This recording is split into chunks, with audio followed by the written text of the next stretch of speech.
자, 오늘 우리가 다루게 되는 말씀은 오래간만에 신약으로 우리가 돌아와서 갈라디아서 6장 1절과 8절의 말씀을 나누게 됩니다. 이 말씀의 주제는 성령을 위하여 심는 자라고 하는 주제입니다. 오늘도 이 말씀을 우리가 깊이 있게 깨닫는, 그래서 주님 앞에 우리가 성령으로 다시 한번 충만해지는 그런 시간이 됐으면 좋겠습니다. 자, 우리가 세상을 살아가다 보게 되면 법칙이라는 것이 있다는 것을 발견할 때가 있습니다. 여러분, 법칙이라는 단어를 혹시 아십니까? 법칙이 뭘까? 법칙이라는 단어를 한자로 찾아보게 되면 법법자를 칩니다. 그리고 칙칙자를 쓰고 있는 것을 보게 됩니다. 자, 그러니까 이것을 그대로 우리가 해석을 하게 되면 어떤 규칙을 얘기하는 것입니다. 뭔가 표준을 얘기하는 것입니다. 그러니까 전체적인 단어의 의미를 찾아보게 되면 법칙은 우리가 따라야 될 규칙을 얘기하는 거죠. 우리가 따라야 될 규칙, 우리가 따라야 될 원리를 얘기하고 있는 단어가 법칙이라는 거죠. 자, 그러니까 법칙은 우주와 자연, 우리가 살아가는 이 세상에 통상적으로 나타나고 있는 문제지만, 보편적으로 이루어지고 있는 문제지만, 그것은 절대적인 원리다. 그것을 우리가 깨달을 수가 있습니다. 그러니까 이 세상에는 눈에 보이지는 않습니다.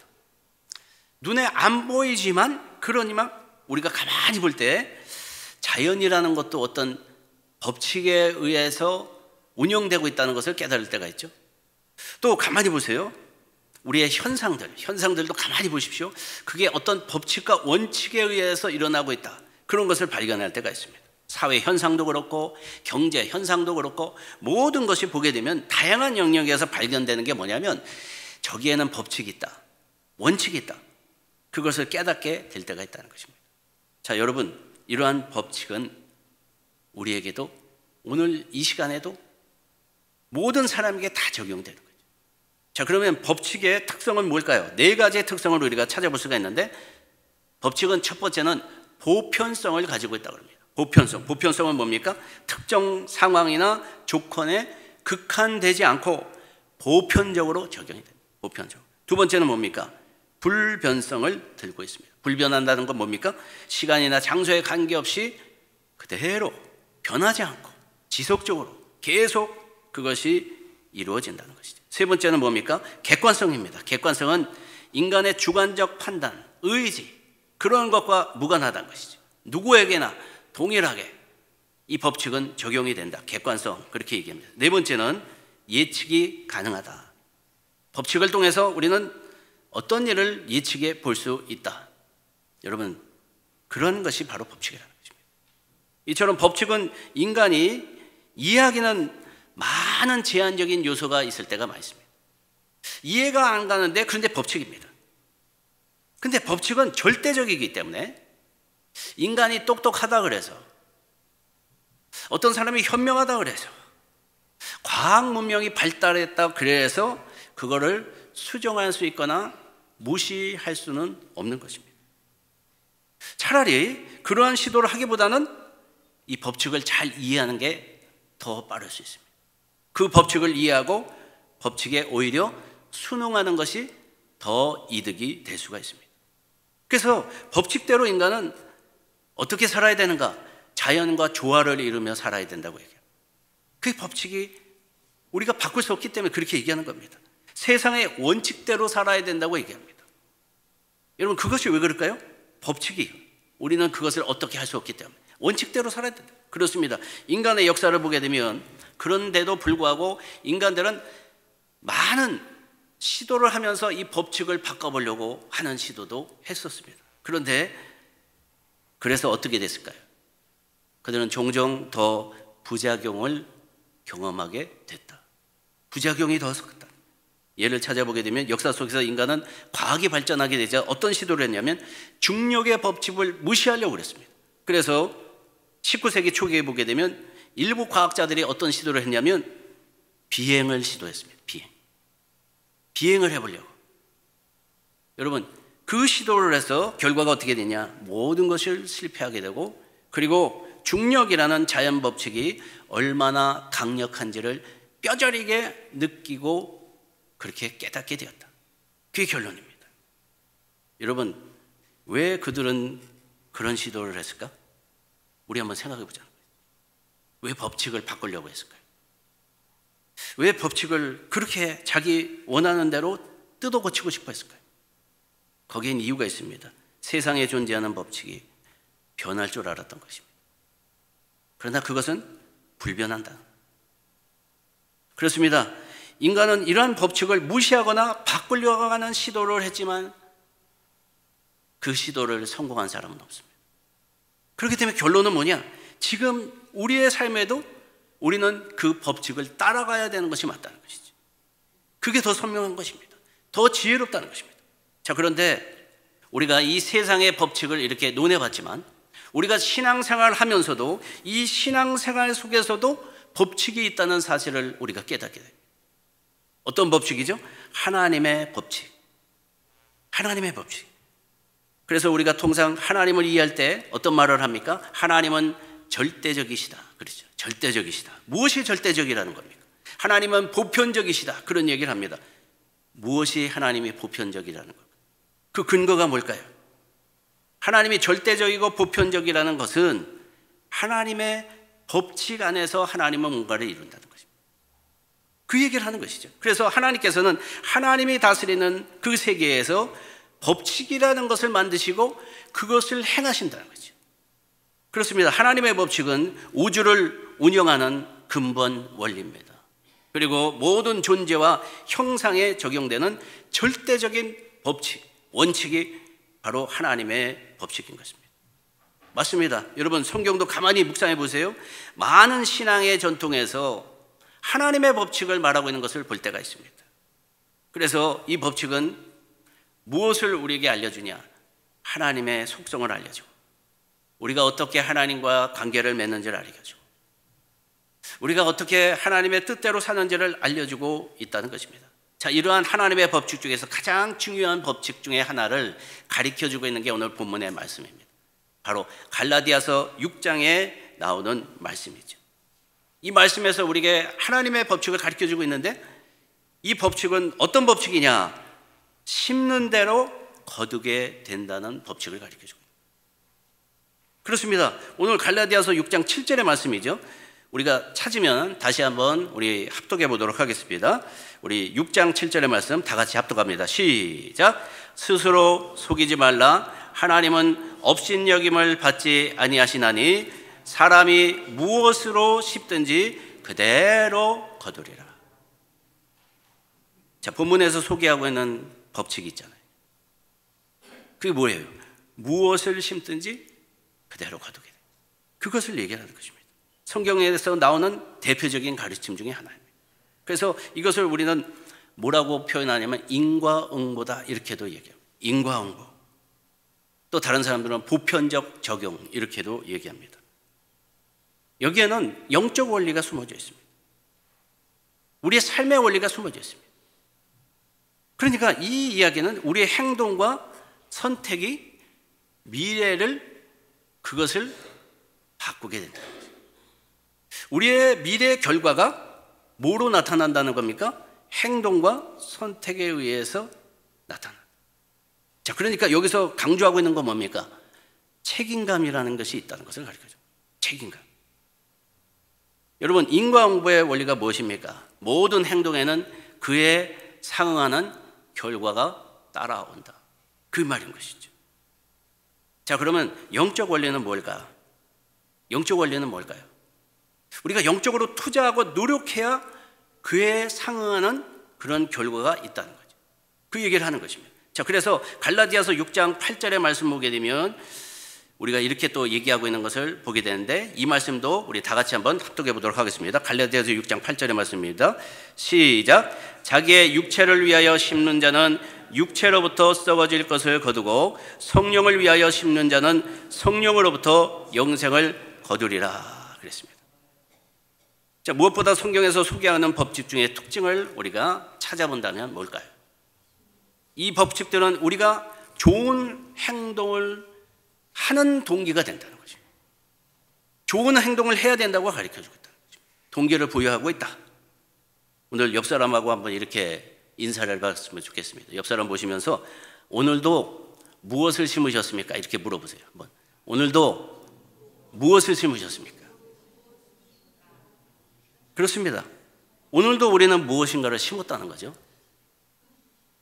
오늘 본문에 보게 되면 그런데 그 무엇인가를 심는 대로 하나님의 법칙이 심는 대로 그대로 거두게 된다. 그러면서 뭘 얘기를 하죠? 육체를 위하여 심게 되면 육체로 썩어질 것을 거두게 된다는 것이죠. 자, 성령을 위하여 심는 자는 뭘 거둬요? 성령으로 영생을 거두게 될 것이다 말씀하고 있습니다. 그러니까 육체를 위해 심는다는 것이 좋은 것입니까? 아니면은 성령을 위해서 심어야지 현명하다는 것입니까? 성령을 위해서 심으라는 것이죠. 성령을 위해서 심는 자가 더 지혜롭다는 겁니다. 성령을 위해서 심는 자가 미래가 밝을 수 있다는 거죠. 더 현명하다.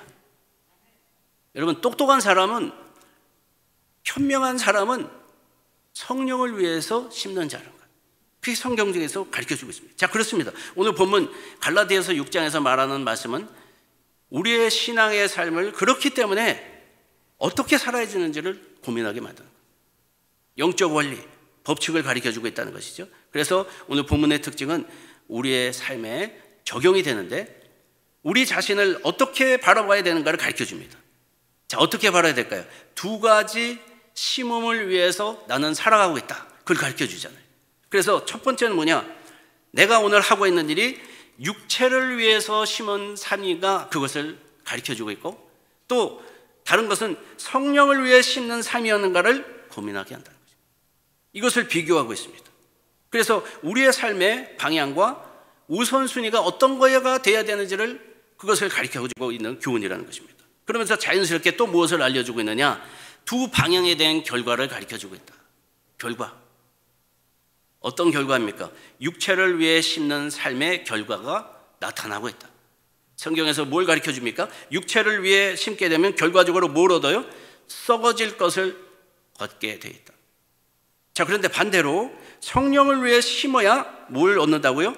영생을 얻게 된다. 그 말씀을 하고 있다는 거죠. 자, 그런데 문제는 대부분 이 내용에 대해서 별로 동감을 못한다. 동감을 못한다. 그래서 문제라는 거예요. 제가 이렇게 얘기하는데 별로 심각하게 생각을 안 하시잖아요. 동감을 안 한다는 거예요. 왜 그럴까요? 왜 동감을 못하는 걸까요? 거기에 대해서 한번 생각을 해보자는 거예요. 그래서 가만히 생각해 보게 되면 이 무엇이 심든지 그대로 거둔다는 법칙과 대조되는 또 하나의 그런 법칙이 있습니다. 그런 교리가 있습니다. 우리 기독교 안에는 뭘까요? 칼빈의 예정론을 들 수가 있습니다. 칼빈의 예정론. 자, 답을 먼저 알려드린다면 사람들은 무엇을 심든지 그대로 거두게 되는 법칙과 이 칼빈의 예정론이 서로 신학적 개념으로 이해가 잘 안 가는 겁니다. 잘 안 간다. 무엇인지 다른 것은 얘기하고 있는데 잘 모른다는 것이죠. 심고 거두는 법칙은 뭘 얘기하는지 잘 모른다는 것입니다. 심고 거둔다는 건 뭡니까? 인간의 선택과 행동이 중요하다는 것이죠. 중요하다. 자, 예종론은 뭘 얘기합니까? 하나님의 주권적인 선택으로 다 결정됐다. 다 결정됐다. 그렇게 이해하게 만든다는 것입니다. 자, 이 이야기 뭡니까?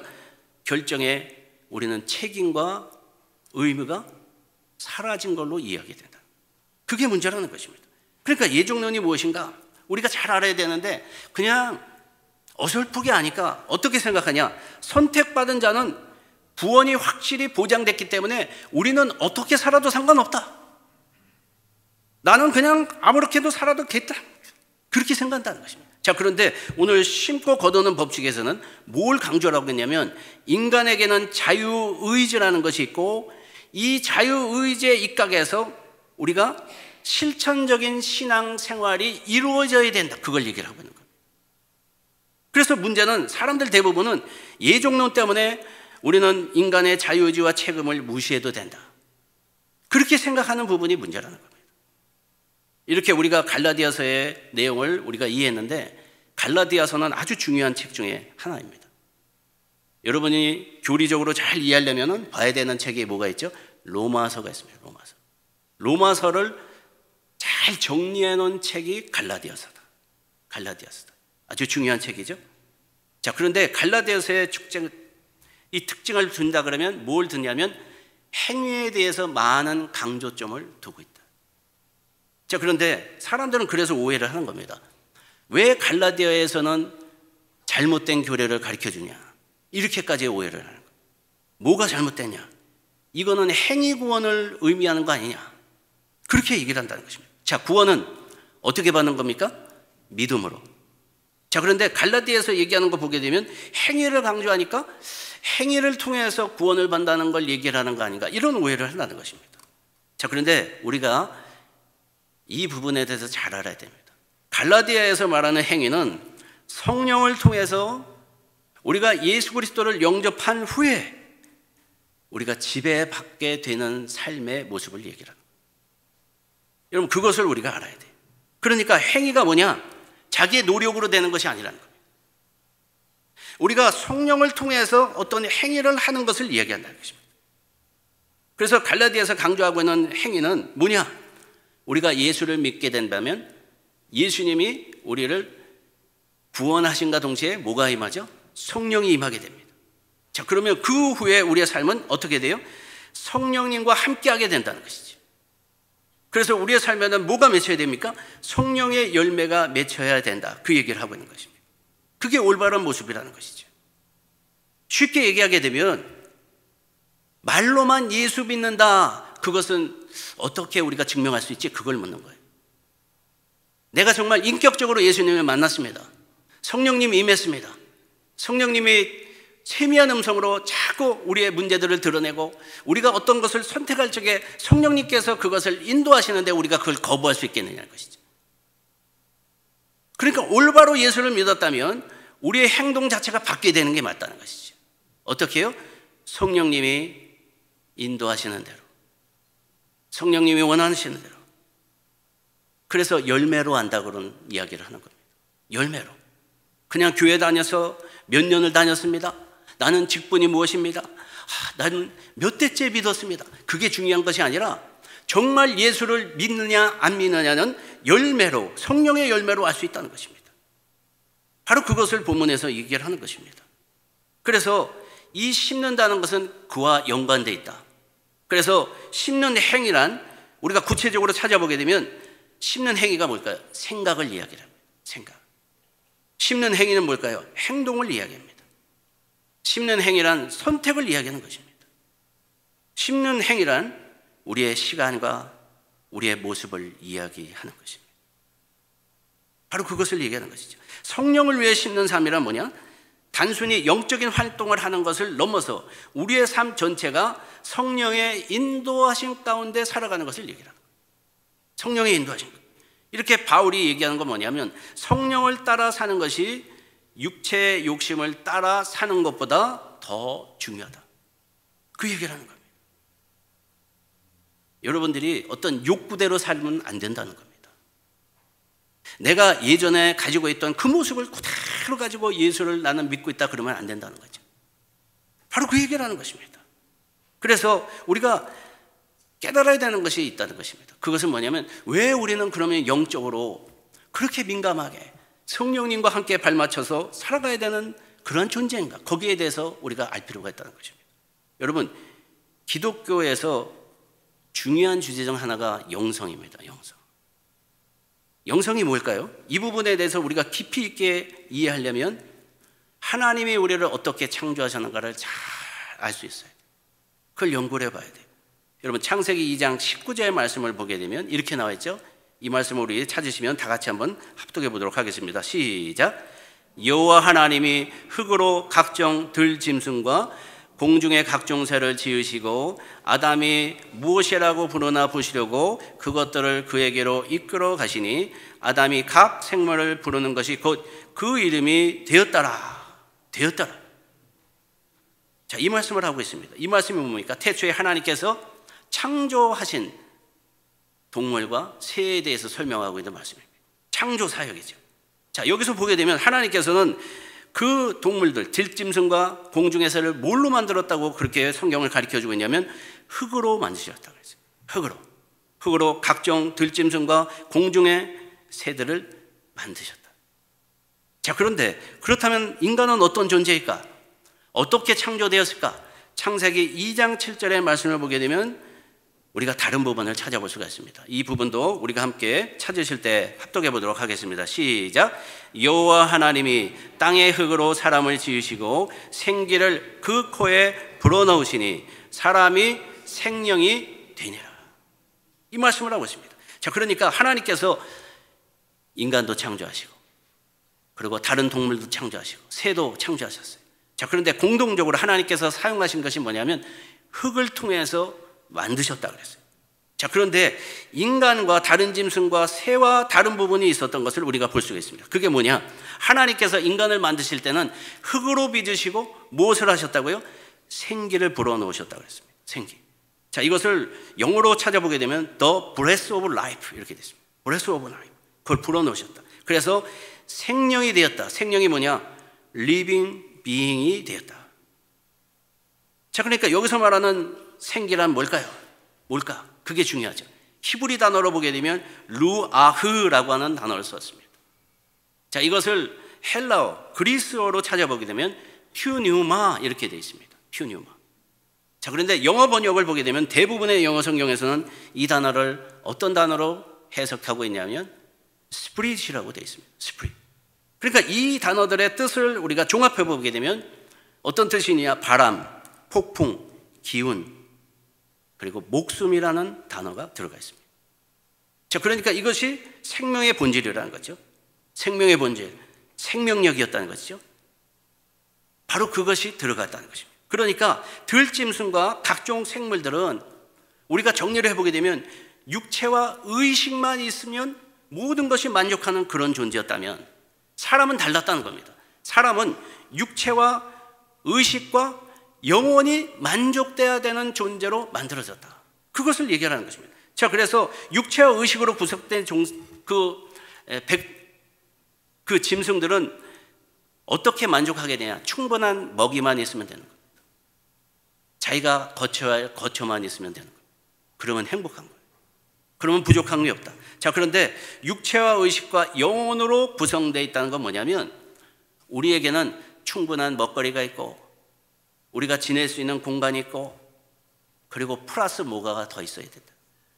그게 뭐냐면 바로 영적인 것이 채워져야 된다. 여러분, 우리 주위에도 보십시오. 우리 주위에 보게 되면 여러분 얼마나 부유한 사람들이 많이 있습니까? 우리가 볼 때 행복해 보이는 사람들이 많이 있습니다. 아, 좋은 집에도 살고. 그런데 우리가 지난주에 뉴스를 보면 알겠지만 한국에서도 또 유명한 한 연예인 한 사람이 자기 생명을 자기 스스로 끊었죠. 우리가 그런 사람들을 볼 때 아, 저 사람들은 무엇이 부족할까 생각해 보지 않습니까? 한국에 연극인들이 얼마나 많은지 아십니까, 여러분? 한국에 대학로라는 곳이 있습니다. 거기 가게 되면 연극 단체가 얼마나 많은지 몰라요. 연극 배우들이 얼마나 많은지 몰라요.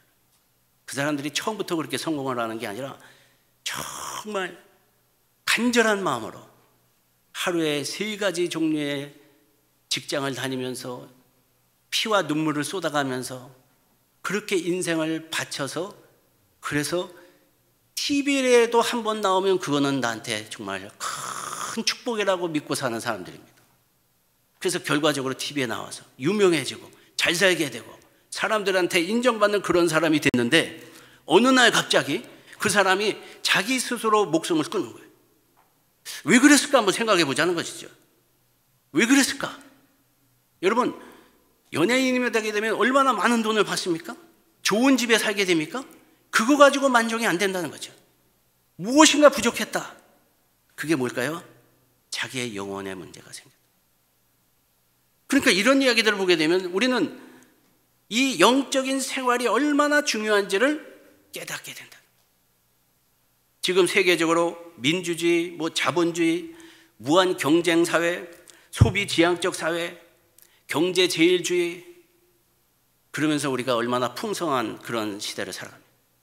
과학이 얼마나 발달한 시대를 살아갑니다. 여러분, 생각만 해도 기뻐야 되는데 사람들 보게 되면 마음속에 불안하다 그럽니다. 외롭다 그럽니다. 어떤 사람은 답답합니다. 답답하다 그러죠. 공허하다 그러죠. 왜 그럴까요? 풍요롭고 편리하고 과학적인 시대를 살아가지만 이 현대 구조에 문제가 있는 건가 뭔가 내 마음속엔 내적인 갈등이 일어난다. 왜 그럴까요? 거기에는 이유가 있다. 그것은 자신의 내적 정체성이 상실되었기 때문에 하나님의 원리를 잘 모르는 겁니다.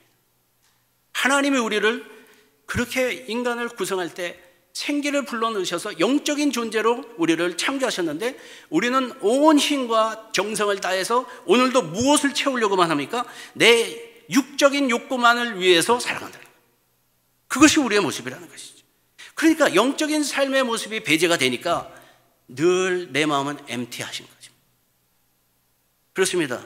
우리의 내적 중심축이 혼돈 속의 혼동에서 혼돈 속의 질서의 삶으로 전환돼야 되는 것이 맞다. 여러분, 혼돈된 삶이 뭘까요? 하나님을 믿지 않는 삶입니다. 오늘 내 마음에다 하나님이 없다고 생각하는 것이 혼돈된 겁니다. 혼돈된 삶이란 뭘까요? 그렇기 때문에 어리석은 삶의 투쟁입니다. 혼돈됐다는 게 뭘까요? 혼란을 경험할 수밖에 없다. 그러므로 그런 사람들은 현실 세계에 닥쳐오는 절박감 앞에서 늘 고민을 합니다. 무엇을 먹어야 되지? 무엇을 마셔야 되지? 무엇을 입어야 될까? 두려움과 염려와 근심, 걱정, 고뇌 속에서 살아간다. 자, 그런데 반대로 질서 있는 삶이란 뭘까요? 하나님의 법칙대로 사는 것입니다. 하나님의 원칙대로. 하나님이 우리에게 창조하신 목적대로 살아가려는 올바른 삶의 방향을 향해서 살아가는 그 모습을 얘기하는 거죠. 그런 사람 마음속에 뭐가 있을까요? 하나님이 계시다는 걸 알죠. 하나님이 인도하신다. 아, 나는 하나님의 법칙대로 사는 게 더 순리가 되는 거예요. 내가 가만히 보니까 하나님 섭리대로 하는 것이 더 나한테는 도움이 된다. 이것을 깨닫게 된다는 것이죠. 그런 사람들, 그러니까 악한 경우와도 별로 개의치가 않습니다. 왜냐? 안 될 때도 있지만 그 마음속에 뭐가 있어요? 하나님이 있거든요. 하나님이 해결해 주실 것을 알거든요. 자기는 못하지만. 그래서 하나님 아버지가 나와 동행하신다는 그 믿음을 갖고 살아가기 때문에 어떤 문제도 아름답게 해결해 주실 것을 알기 때문에 내 마음의 두려움이 사라진다는 거예요. 여러분들의 마음속에 두려움이 있습니까? 걱정이 있습니까? 정상이 아니라는 것을 아셔야 돼요. 기도해서 해결하셔야 될 문제라는 겁니다. 하나님이 믿어지지 않기 때문에 내 마음의 걱정이 떠나지 않는 거예요. 왜 그런 결과가 나을까? 영적 생활에서 온전하지 않기 때문에, 영적으로 건강하지 않기 때문에, 내가 정말 예수를 믿는다고 하지만, 하나님을 믿는다고 하지만 사실은 내 마음속에 영적인 경험이 없는 거예요. 하나님의 일하심이 경험되지 않은 겁니다. 그렇습니다. 하나님 믿기 전에 우리의 모습과 하나님 믿고 전에 우리의 모습은 180도 다를 수밖에 없는 겁니다. 그런데 그것이 느껴지지 않습니다. 그것은 우리에게 분명한 문제가 있다는 것입니다. 그렇습니다. 하나님의 나라는 하나님의 주권이 실현되는 삶의 현장이 되어야 합니다. 내 마음에 하나님 나라가 펼쳐져야 된다면 하나님의 주권이 실현되어야 된다는 겁니다. 자, 그런데 내 속에는 가만히 보십시오. 나의 재물이 있습니다. 나의 명예가 있습니다. 내 자랑이 있습니다. 내 권세가 있습니다. 내 정욕이 있습니다. 내 판단이 있습니다. 내가 버릴 수 없는 집착이 있습니다. 그렇기 때문에 현실의 삶 속에서 늘 방황하게 되고 분쟁이 일어날 수밖에 없다는 것입니다. 요즘 한국교회 전체 분위기를 우리가 가만히 보게 되면 여러분들 뭘 느끼십니까? 한국교회 분위기는 밝고 힘차다기보다는 어딘가 가만히 볼 때 침침하고 쭉 처져 있는 것 같고 답답한 것 같은, 침침해서 침체되어 가고 있는, 침몰해 가고 있는 배를 보는 것 같다. 그런 생각을 여러분 해보신 적 없습니까? 왜 그럴까요? 소형교회들은 자급자족하느라 어떻게 먹고 살까를 늘 고민하죠. 대형교회들은 어떨까요? 버거울 정도로 덩치가 커졌습니다. 그러니까 이걸 지탱하려고 그냥 발버둥을 칩니다. 어떻게 교회를 유지할까 고민하면서 프로그램도 돌려보고 이것도 해보고 시설도 확장하고 온갖 주력을 거기다 다 쏟아보고 있다. 자, 그런데 반면에 영성에 대한 고민은 얼마나 하고 있을까? 가만히 생각해 보십시오. 요즘 들어서 많이 없어진 단어가 뭔지 아십니까? 교회 안에 부흥회라는 게 별로 없습니다. 교회 안에 세미나는 많습니다. 무슨 행사는 많습니다. 이벤트 중심의 사역을 하는 사람들이 많이 늘어나고 있다. 이렇습니다. 그러다 보니까 그냥 교회들이 하루하루 버티는 겁니다. 교회들이 미적미적한 겁니다. 그럭저럭 버티다가 지치면 문을 닫는 그런 모습이 비일비재하다는 것입니다. 여러분, 샘이 깊은 물에서 아무리 심한 가뭄이 와도 샘이 깊은 물에서 그 물을 갖다 품어내게 되면 가뭄이 와도 그 지역은 안전할 수가 있는 겁니다. 가뭄이 와도 그 지역에 있는 나무들은, 다른 나무들은 다 말라 비틀어져도 샘이 마르지 않고 그곳에 가뭄이 와도 그 샘에서 물줄기 콱 쳐져온다 그러면 뿌리를 그쪽에 내려가지고 그 나무들이 푸른 가지를 뻗고 그리고 열매를 맺게 된다는 것입니다. 잠언서의 말씀을 보게 되면 19장 3절에 이런 말씀을 우리에게 들려주고 있습니다. 사람이 미련함으로 자기의 길을 굽게 하고 마음으로 여호와를 원망하느니라. 사람이 미련하기 때문에 자기의 길을 스스로 굽게 한다는 겁니다. 그리고 안 되니까 누구 탓을 해요? 하나님을 보면서 원망을 한다는 거예요. 무슨 뜻일까요? 자기의 삶을 자기 스스로 망쳐놓고 있다. 그러니까 당연히 안 되는데 그걸 하늘을 보면서 하나님을 원망하는 사람. 여러분, 어리석은 사람 아니겠습니까? 여러분, 어리석은 사람은 자신이 무엇을 해가고 있는지를 잘 모르는 사람이에요. 자기가 무엇을 위해서 행해야 되는지를 모르는 사람이에요. 자신이 무엇을 심고 살아가야 되는지를 개의치 않고 살아가는 사람이에요. 그러나 지혜로운 사람은 현재의 삶을 잘 살펴보려고 합니다. 잘 연구하려고 합니다. 그리고 고민합니다. 내가 어디서부터 무엇이 잘못되었나를 연구하고 고민하고 해답을 찾으려고 합니다. 그래서 자기가 심는 것에 더 열매가 맺힐 곳에 심는 사람이 지혜로운 사람입니다. 어느 순간서부터 우리는 신앙생활하면서 우리가 주님으로부터 영적인 존재로 창조되었다는 사실을 잊고 살아가는 그런 모습이 당연하다. 우리가 변해가고 있습니다.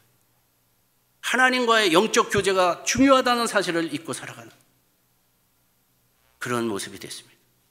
우리가 하나님의 형상으로 회복되기 위해서는 그러나 중요한 사실이 있습니다. 그것은 뭐냐면 하나님과의 영적인 교제가 일어날 때 가능한 겁니다. 그렇습니다. 보이는 것은 잠깐입니다. 그러나 보이지 않는 것은 영원한 것이라는 사실을 성경은 우리에게 알려주고 있습니다. 겉사람은 후피하지만 속사람은 날로 새롭게 된다. 성경은 이야기하고 있습니다. 오늘 이 말씀을 통해서 우리가 믿음의 눈을 뜰 수 있기를 원합니다. 하나님 앞에 우리가 성령 충만한 삶을 다시 한번 살아갈 수 있는 우리 스스로가 기도하며 주님을 찾을 수 있기를 주님의 이름으로 축원합니다.